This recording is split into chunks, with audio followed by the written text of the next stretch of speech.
Assalamualaikum. Berjumpa kembali dengan saya Mandala di channel podcast Horror Reborn.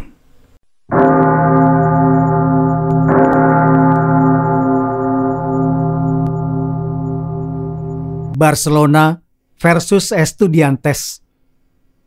Suasana di desa malam ini lebih ramai dari hari-hari sebelumnya.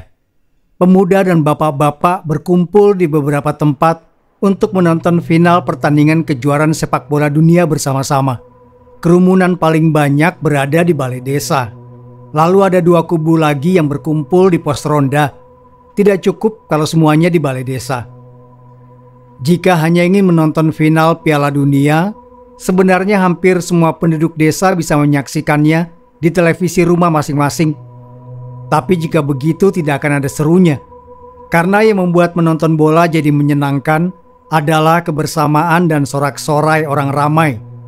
Sayangnya televisi di balai desa tidak sebesar itu. Jadi sebagian harus beralih ke rombongan yang lebih kecil di pos-pos ronda. Masa-masa Piala Dunia memang digemari banyak sekali kaum laki-laki. Tua, muda, semua akan ikut serta memeriahkan. Mereka akan bangun tengah malam dan berkumpul untuk kemudian berseru-seru bersama sambil menatap layar televisi tabung. Masa-masa Piala Dunia juga dimanfaatkan dengan baik oleh pedagang-pedagang, khususnya warung kelontong yang menjual rokok dan camilan. Tidak ada yang bisa membantah kalau menonton bareng paling seru memang sambil makan camilan dan mengisap rokok. Cahyo berseru di salah satu pos ronda, berteriak menyemangati pemain favoritnya bersama banyak warga lain. "Ayo Messi, kejar! Ayo kejar! Kamu bisa Messi! Ayo giring bolanya, cetak gol! Ayo Messi! Hidup Barcelona! Messi! Messi! Messi!" Para penduduk desa berteriak. Tua muda bersorak menyemangati pemain Barcelona bernama Lionel Messi tersebut. Mereka berseru seakan-akan berada di stadion dan melihat langsung pertandingan final yang diselenggarakan di Abu Dhabi itu. Padahal tidak. Bapak-bapak itu bisa diam tidak sih? Berisik sekali.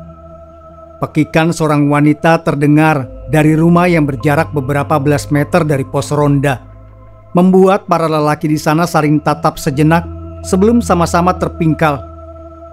Istrinya Supri seram juga kalau lagi marah. Siap-siap dipukul pakai sapu pas pulang nanti kamu Supri. Kasihan Supri, pasti disuruh tidur di ruang tamu nanti.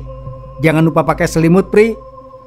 Bapak-bapak meledek salah satu temannya yang hanya bisa garuk kepala, sedangkan anak-anak muda cuma menimpali dengan tawa. Semua warga kampung malam ini mendukung penuh Barcelona. Itulah alasan mereka sangat akrab dan kompak. Sebenarnya banyak yang menjagokan tim lain, tapi karena sudah kalah, mereka ganti mendukung tim yang kemungkinan akan menang.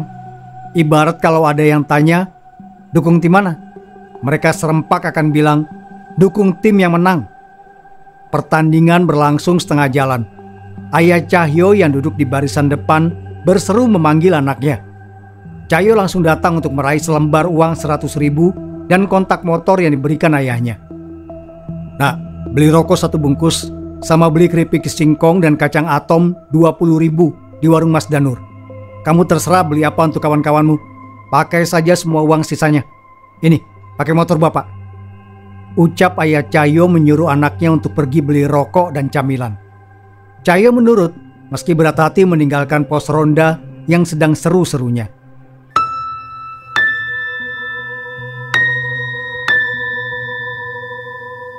Ia berjalan menuju motor tua milik ayahnya. 2 kali engkol, mesin motor menderu cempreng. Suaranya sudah pecah dan tidak lagi halus. Kas motor tua yang sudah banyak diganti bagiannya. Cahyo berangkat menuju warung Mas Danur yang letaknya tidak begitu jauh, melewati turunan dan tanjakan yang berdekatan hingga menyerupai lubang besar. Pohon-pohon berdiri lebat di kanan kiri jalan. Siluet hitamnya bagai makhluk raksasa yang mengintai di balik tabir malam. Motor yang dikendarai Cahyo menepi. Mesinnya mati saat kontak dicabut. Cahyo lantas melangkah ke warung kelontong kecil yang dikelilingi pepohonan rindang di kanan jalan. "Mas Danur, beli rokok Samsu 1 bungkus sama keripik singkong dan kacang atomnya 20.000. Cahyo menyebutkan pesanan ayahnya pada pria pemilik warung kelontong yang kerap dikenal Mas Danur. Ia adalah satu dari sekian penjual yang memanfaatkan masa-masa Piala Dunia untuk meraup keuntungan seperti ini. Cahyo tidak membeli apapun untuknya di warung ini. Tujuannya ada di toko lain yang menjual roti dan biskuit favoritnya dan teman-teman. Karena tidak seperti bapak-bapak lain, Cahyo dan teman-temannya lebih menyukai camilan manis daripada gurih. Selang beberapa waktu, Mas Danur kemudian menyerahkan sebungkus besar pesanan Cahyo berikut kembalian yang totalnya 40 sekian ribu. Terima kasih Mas Danur. Saat Cahyo menggantungkan plastik merah di motor dan hendak menyalakannya, tiba-tiba kantung kemihnya terasa penuh. Dingin membuat ia ingin buang air kecil. Karena merasa sudah di ujung tanduk, Cahyo bergegas menitipkan motor dan belanjaan kepada Mas Danur sebelum pertahanannya jebol. Tolong jaga motor sama belanjaanku Mas, mau kencing dulu. Cahyo bergegas melangkah menyusuri jalan ke arah pepohonan yang cukup lebat. Ia sengaja mencari tempat yang agak sepi dan tertutup sebelum membuka celana. Tidak enak jika ada yang melihatnya. Setelah selesai dan merasa lega, Cahyo yang hendak kembali ke warung kelontong Mas Danur terpana melihat ada dua orang gadis cantik jalan berdampingan ke arah warung Mas Danur. Dua gadis itu tampak asing tapi menawan. Sepertinya bukan orang desa ini. Tidak mungkin Cahyo, pemuda 25 tahun yang masih lajang, tidak tahu kalau ada gadis secantik dua orang itu di desanya. Di bawah rasa tertarik dan penasaran, Cahyo mengekor beberapa langkah di belakang mereka. Gadis-gadis itu memakai pakaian terusan seujung lutut tanpa lengan, memperlihatkan betis putih dan mulus.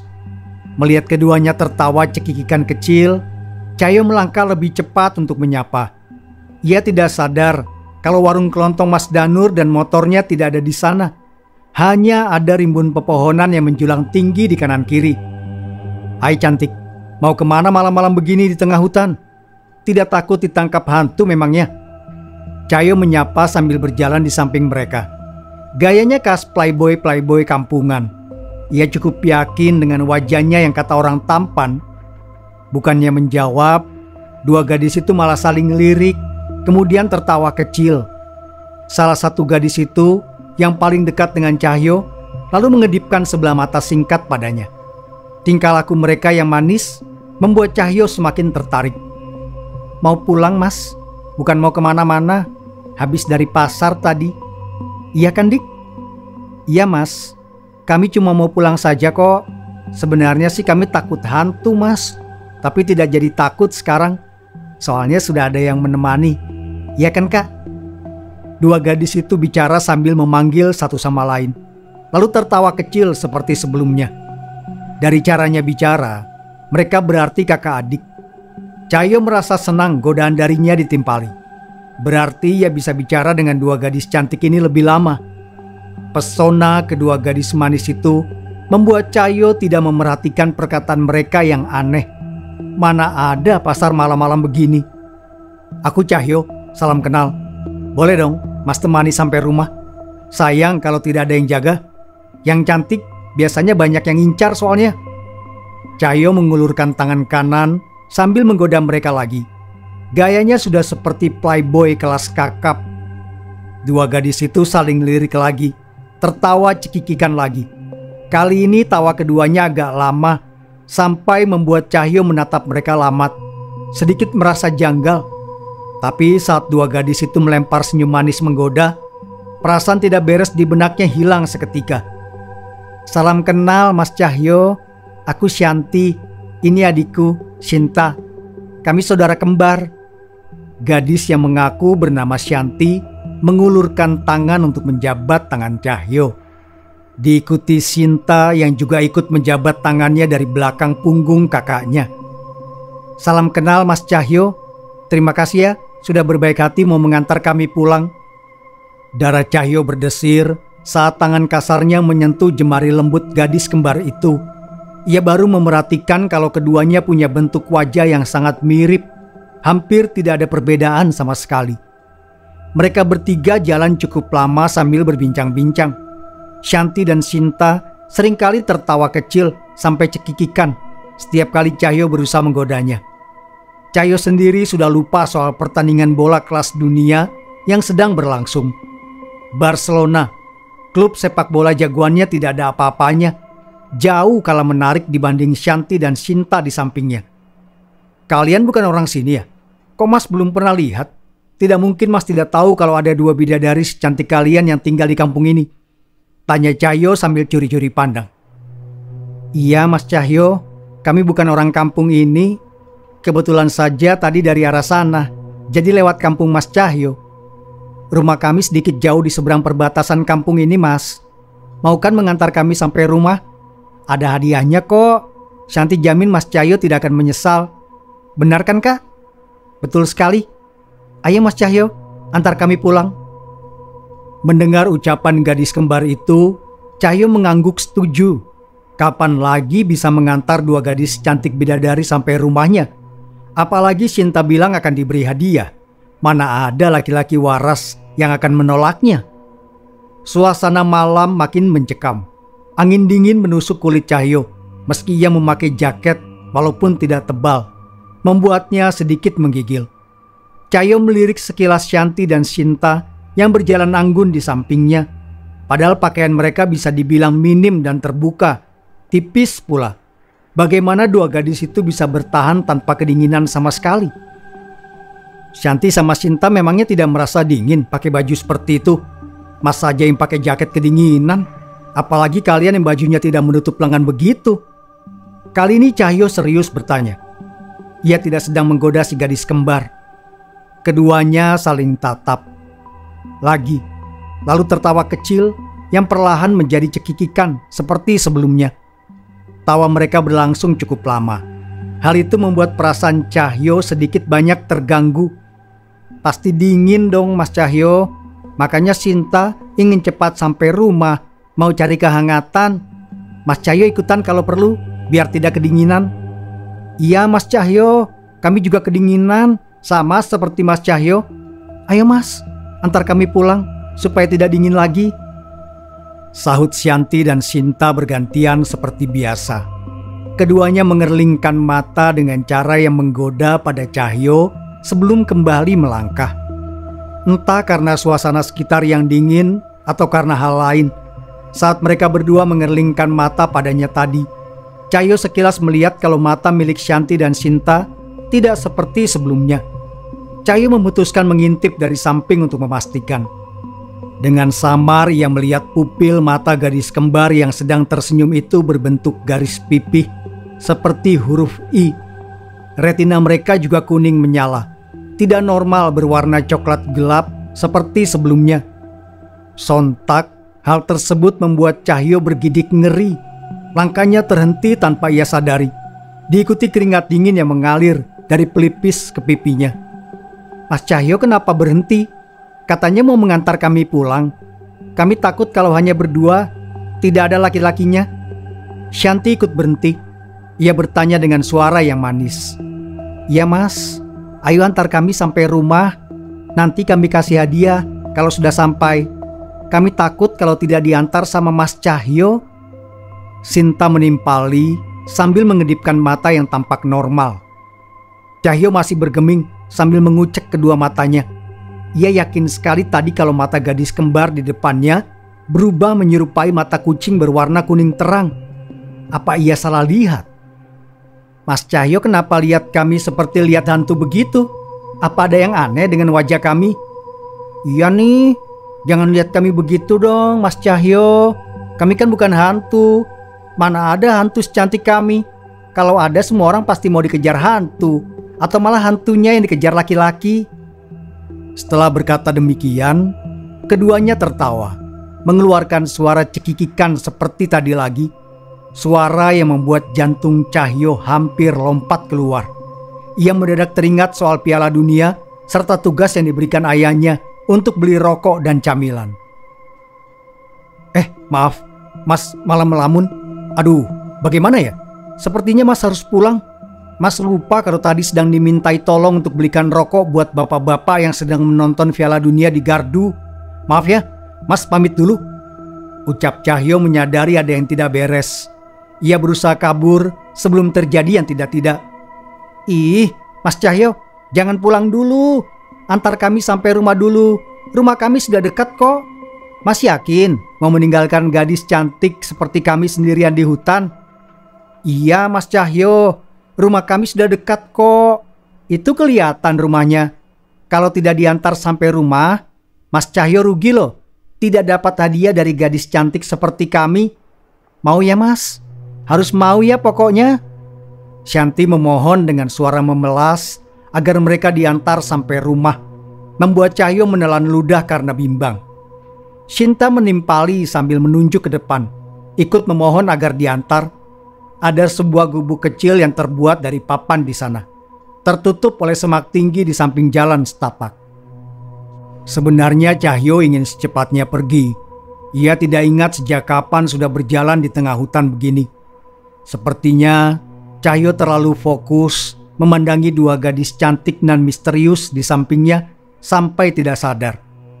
Namun karena melihat rumah Shanti dan Shinta sudah dekat, hanya beberapa belas meter di depan sana, ia memutuskan untuk mengantar keduanya pulang terlebih dahulu.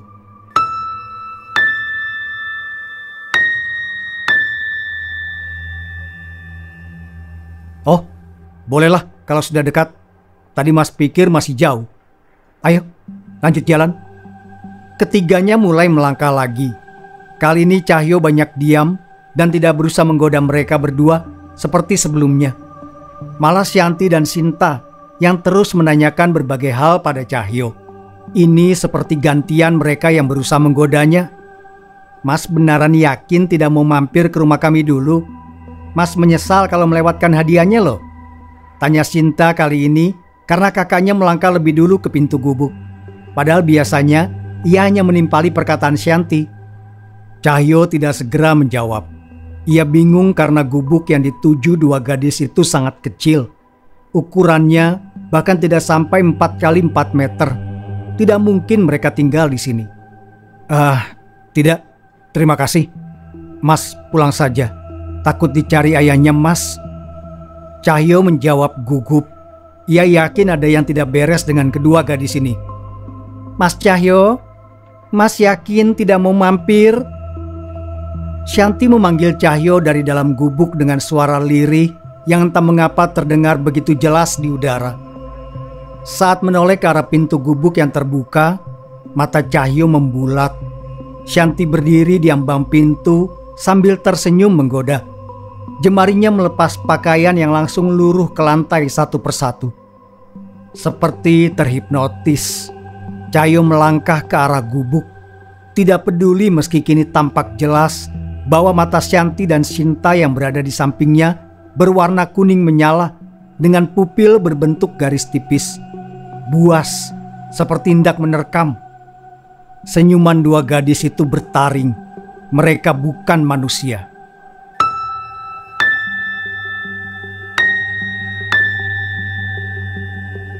Mas Danur panik saat sadar kalau motor Cahyo masih di depan warungnya.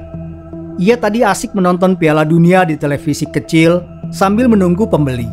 Sampai-sampai lupa soal motor titipan Cahyo dan baru sadar setengah jam kemudian.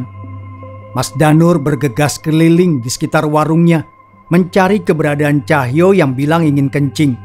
Ia juga menanyakan keberadaan Cahyo ke rumah warga terdekat, tapi tidak kunjung menemukannya setelah 10 menit mencari. Mas Danur tiba di warung bertepatan dengan ayah Cahyo yang tiba sambil mengendarai motor temannya. Mana Cahyo? Lama banget beli rokok sama makanan. Aku lupa kalau dia pergi untuk beli rokok. Baru sadar pas mulutku pahit. Mana dia? Mas Danur membungkukkan badan. Tangannya bertumpu pada lutut. Nafasnya terengah-engah. Hilang? Cahyo hilang Pak Joko. Tadi dia menitipkan motor ke saya, bilang mau kencing. Tapi sudah setengah jam ini belum balik. Saya sudah cari ke sekitar warung sampai bertanya ke rumah warga terdekat. Tapi tidak ada Pak. Kita harus panggil warga buat cari Cahyo. Apa? Cahyo hilang? Ayah Cahyo yang bernama Joko bergegas menaiki motor temannya dan pergi ke balai desa. Ia meminta Mas Danur untuk membawa motor yang dipakai Cahyo dan mengikutinya. Joko cukup rasional untuk tidak panik berkepanjangan, apalagi sampai menangis dan kalap mencari Cahyo sendiri seperti apa yang akan dilakukan kebanyakan perempuan di situasi ini. Ia cukup sadar kalau harus meminta bantuan banyak orang agar Cahyo bisa ketemu. Mas Danur segera menutup warung. Ia yakin sekali kalau Cahyo pasti disembunyikan oleh makhluk halus. Putrinya yang sekarang sudah kelas 1 SMP pernah disembunyikan juga saat masih umur 9 tahun. Sampai di balai desa setelah sebelumnya memanggil bapak-bapak yang berkumpul di pos ronda, Joko meminta bantuan warga untuk mencari Cahyo yang menurut Mas Danur hilang disembunyikan makhluk astral. Beberapa warga yang punya senter segera pulang mengambilnya. Ada juga yang pergi berkelompok guna meminjam gamelan di rumah Pak Lurah. Hal gaib seperti ini bukan 1-2 kali terjadi di desa mereka. Warga langsung sigap melakukan persiapan untuk mencari Cahyo, bahkan tanpa disuruh. Pencarian dimulai ramai-ramai. Para warga berpencar dalam 2 kelompok agar dapat menemukan Cahyo lebih cepat. Mereka menyisir semua tempat hingga sudut-sudut desa, perkebunan, sawah, ladang jagung. Pencarian terus berlangsung. Para warga menyusuri berbagai tempat sambil menabuh gamelan. Mereka percaya itu bisa membantu mereka yang diculik atau tersesat ke alam gaib untuk menemukan jalan pulang. Sambil menabuh gamelan, mereka terus berteriak memanggil Cahyo. Jaga-jaga siapa tahu Mas Danur salah dan ternyata Cahyo tidak disembunyikan oleh makhluk halus. Setelah pencarian berlangsung sekian jam tanpa hasil, 2 kelompok memutuskan untuk bergabung menjadi 1. Mereka menyusuri kebun-kebun di sekitar dusun. Tiba-tiba ada pelepah aren yang jatuh di depan mereka. Sontak, semua yang memegang senter menyorotkan cahaya ke atas. Mereka terkejut karena di atas sana ada seorang pemuda yang terduduk di salah satu pelepah aren dalam keadaan hampir telanjang, hanya memakai celana dalam saja. Beberapa warga segera pergi untuk mengambil 4 tangga di balai desa. Mereka melakukan evakuasi dengan menaiki pohon aren itu bersama menggunakan tangga bambu. Saat tiba di atas, keempat pria yang naik melihat kalau itu benar-benar Cahyo. Ia terduduk tidak sadarkan diri di pelepah aren dengan posisi yang tidak normal. Harusnya pelepah aren yang menopang tubuh Cahyo tidak mungkin kuat dan langsung patah. Entah bagaimana ia bisa berada di atas situ sambil duduk santai tidak sadarkan diri. Seakan-akan dahannya sangat kokoh. Proses menurunkan tubuh Cahyo dari atas sana berlangsung cukup lama, hampir setengah jam. Warga juga menurunkan sisa pakaian Cahyo yang mereka temukan terselip di dahan aren lain. Joko bergegas membawa putranya pulang. Ketika sampai di bawah, tubuh Cahyo terasa dingin dan lemas saat ia gendong. Ia siuman setelah beberapa jam terbaring di rumah. Ibunya, Sulastri, langsung mendekap haru ketika melihat Cahyo membuka mata. Cahyo tampak bingung melihat ayah ibunya tampak khawatir. Kepalanya masih pusing dan badannya lemas sampai mati rasa. Sulastri membuatkan bubur jahe untuk Cahyo. Telaten, ia menyuapi putranya yang terbaring lemah. Setelah punya tenaga yang cukup untuk duduk, Cahyo mulai mengeluh sakit di sekujur tubuhnya. Merasa seperti habis dipukuli dengan kayu. Ia juga merasa perih dan panas di alat kelaminnya. Cahyo tidak mengerti saat ayahnya bilang kalau ia sudah diculik dan disembunyikan oleh makhluk gaib selama beberapa jam. Bahwa dirinya ditemukan setengah telanjang di atas pohon aren. Cahyo seketika ingat soal Shanti dan Sinta. Melihat perubahan di wajah putranya, Joko pelan-pelan bertanya tentang apa yang sebenarnya telah terjadi tadi malam. Cahyo pun menceritakan semuanya pada Joko. Mulai dari ia yang mengikuti gadis kembar bernama Shanti dan Sinta, sampai saat ia melihat kedua mata gadis itu berubah jadi seperti kucing di sebuah gubuk di hutan. Tapi malah ikut masuk ke dalam gubuk. Cahyo sengaja tidak menceritakan bagian Shanti yang melepas pakaiannya karena malu pada Joko. Mendengar cerita putranya, Joko menitipkan Cahyo pada Sulastri dan izin pamit untuk menemui Mbah Suroto yang adalah orang tertua di desa. Joko pernah mendengar kalau bersentuhan dengan alam gaib walau hanya sesaat seringkali memiliki dampak jangka panjang. Kalau-kalau Cahya kena, ia perlu mengetahui langkah terbaik agar putranya lepas sepenuhnya dari dampak tersebut.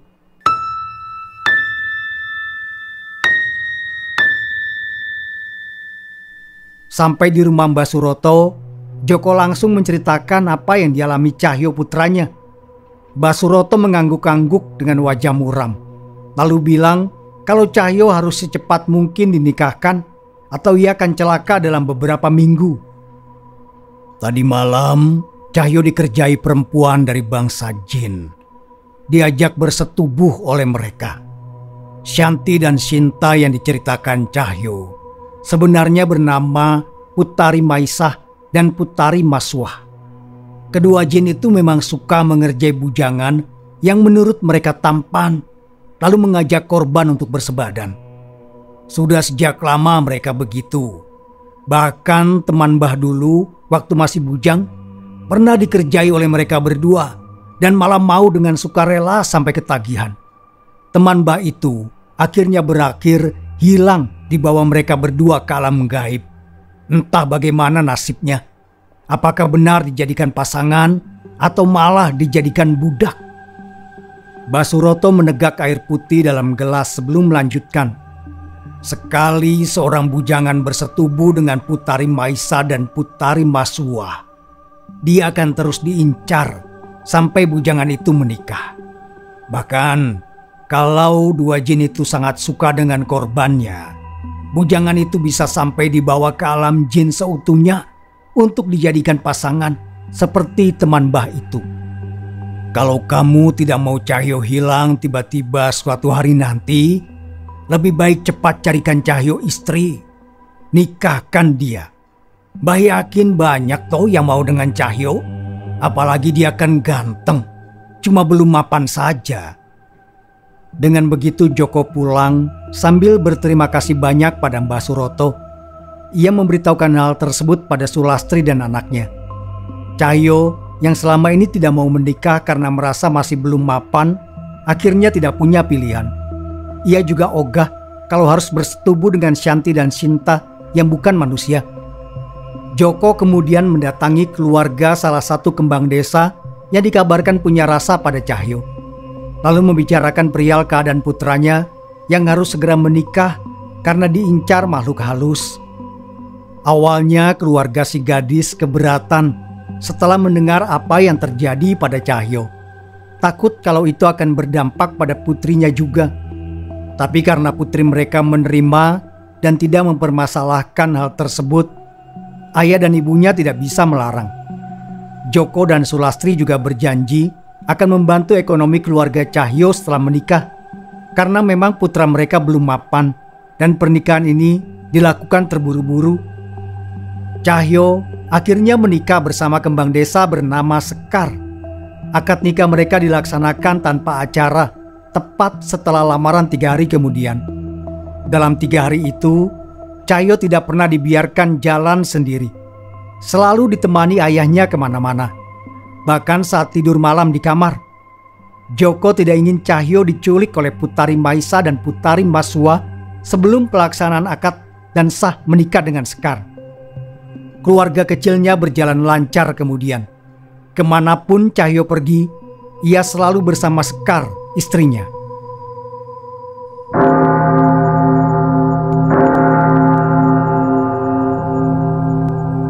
Terima kasih sudah mendengarkan. Wassalamualaikum warahmatullahi wabarakatuh. Sampai berjumpa kembali. Sapunyere pegat simpai, paturai patepang deui.